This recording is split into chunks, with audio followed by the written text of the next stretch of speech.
lift your hands. I believe you can lift your hands.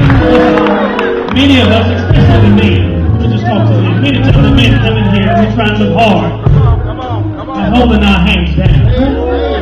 But David fought a bear, you ain't fought no bear. David fought a lion and you haven't fought no lion. Maybe you fought a few Goliaths, but he didn't run from what most men run from. But David danced until his clothes came off.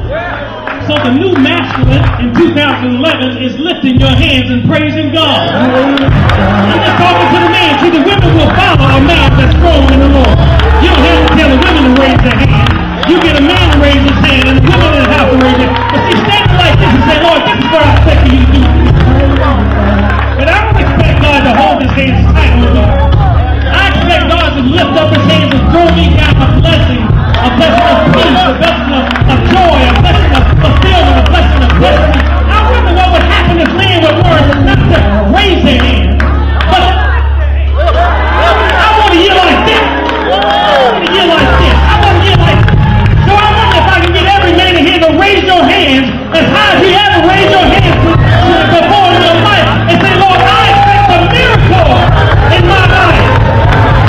In my life. So let us cry.